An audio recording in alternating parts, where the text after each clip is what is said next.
Hi guys, it's the Nivs with another video, and today I'm just going to be talking to you about season 11 and after re-watching it, my interpretation on resolution. So let's go for it.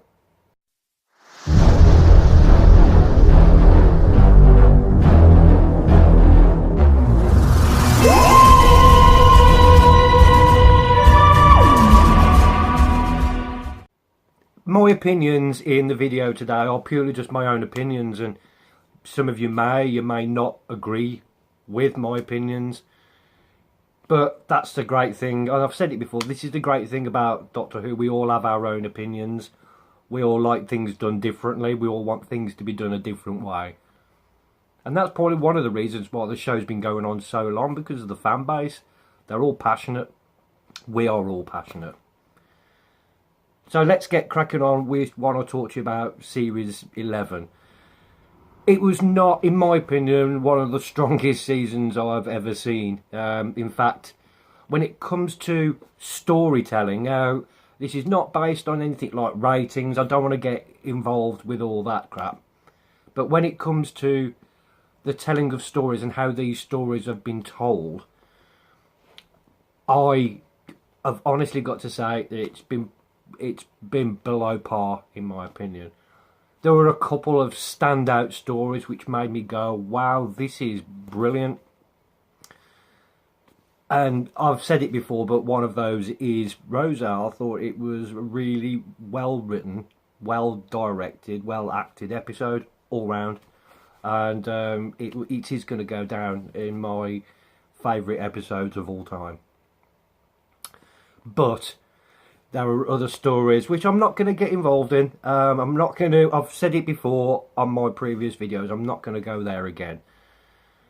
But can you blame the actors like Jodie Whittaker, for example? She's getting a lot of grief because of her job. It's not her fault if the scripts that have been given to her are not the best scripts ever. She as an actress or actor, however you want to say it nowadays, politically correct and all that. But Jodie Whittaker has her own opinion of how this character, or any character she plays, should be portrayed. In a way, it's a good thing that she'd not seen much Doctor Who in the past, because having a fresh take on this character is a good thing. Now, how does Jodie Whittaker go from there? How does Jodie go from there into portraying this character that we all love? Gender is not an issue. It's not an issue, in my opinion. I'm a Doctor Who fan. I know that the Doctor is an alien. And as we've seen previously, you know,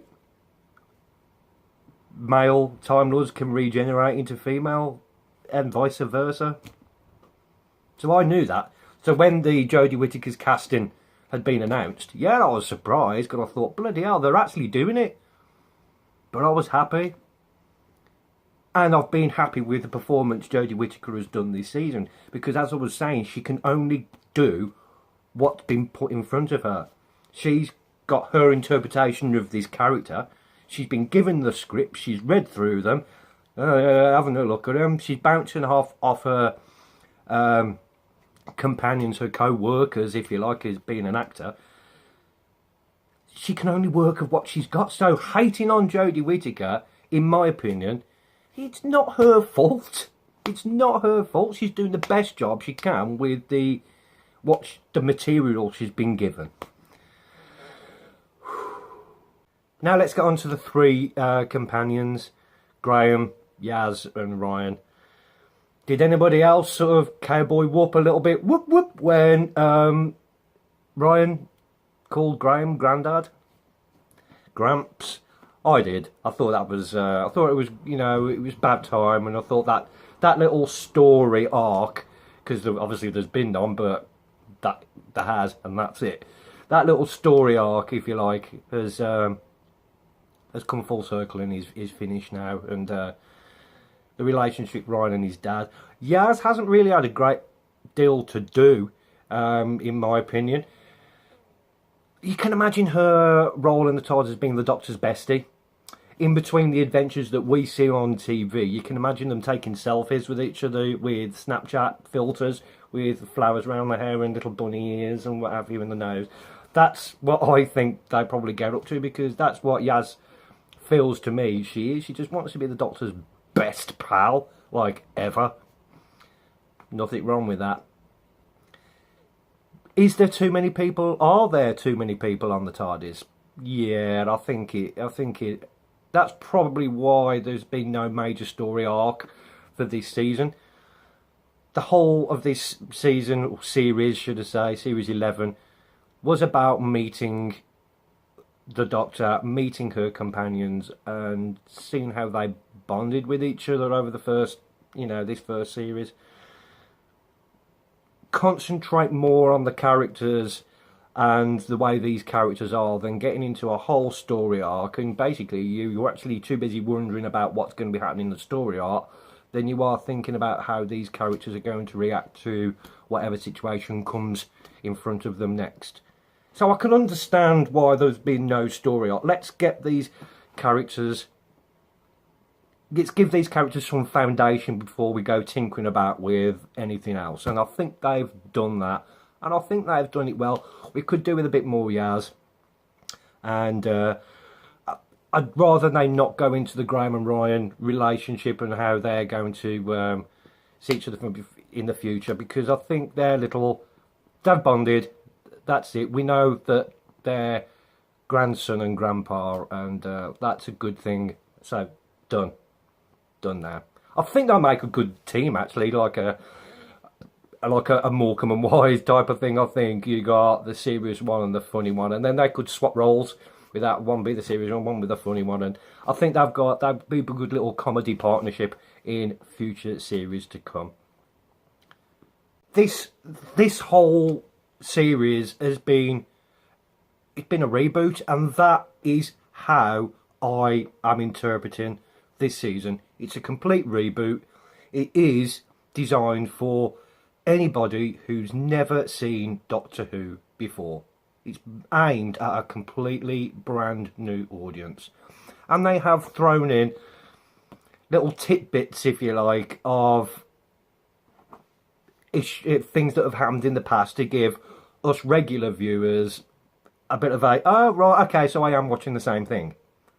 I am actually watching Doctor Who and not Black Mirror or anything like that. I am watching an episode of Doctor Who, and I'm not watching an episode of The Outer Limits, The Twilight Zone, or Black Mirror, who just happen to be using the characters of the Doctor in the Blue Box.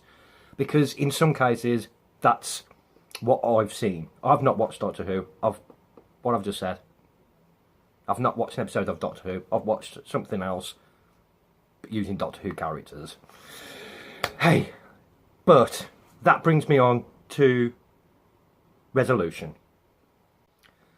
After watching Resolution again, I actually think it was very, very, very clever. And that made me like it even more. Bear with me. 1960s, the Daleks appear on the screen, on TV screens for the very first time. Kids, teenagers, even adults had never seen anything like this before. These metal beasts with weapons beyond imagination, killing people on a Saturday evening television show aimed at children. What the hell? My brain is about to explode. Kids, teenagers in the 60s, obviously there wasn't much going on TV in the UK. I don't know about anywhere else, but in the UK, I think in the 1960s, there was 2 channels. And maybe 3. 2 or 3. 3 channels there were, sorry, my apologies. So you didn't really have a lot to choose from on a Saturday evening. There wasn't much diversity of what you could watch. So when these metal beasts came onto the TV shouting exterminate, it was terrifying. Terrifying. Skip forward to 2019. Doctor Who aimed at a brand spanking completely new audience.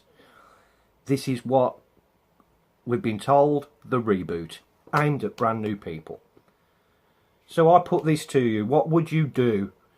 What would teenagers do? What would young kids that you probably have in your homes now think when they put this big metal beast on your TV screens? They would just think, to which people have actually said to me this exact thing. What's so frightening about a metal robot with a sink plunger and an egg whisk at the front? What's so frightening about that? What is so frightening about that? You can try and explain to people, but it's not about the monster, it's what's inside and who created it and what have you, and where they're from. And the other person goes, yeah, but it's shite. It's just a metal thing with a sink plunger and an egg whisk. And I can, for the newer viewers, I understand that. So if somebody would put Dalek on screen, bearing in mind, aimed at brand new people, they keep that in mind, new people, these new people are going to go, well, that's not actually that terrifying, is it? So they introduced what's inside, the squid thing. Me watching it, now obviously I knew what it was, we knew what it was, us fans knew what it was. But I've got to admit, it made my hair stand on end, gave me the proper heebie-jeebies, the tentacles on the woman's back, and when it was up the wall and talking through her, it gave me, you know, even though I knew what it was, it gave me the creeps a little bit. So for young kids who've never seen this before, they're going, what is this thing controlling it? I mean, some kids must have been like, what the freaking hell am I watching here? So when it comes to the end of the episode and the Dalek goes into its metal casing, that he had a bit of a MacGyver moment, as I said, a bit of an AT moment, into the shed with a wheel and a chain, come out in a metal Dalek outfit. I thought it was clever, because kids were going to see the Daleks again in the future, and we're going to see them. These Daleks are going to be here forever.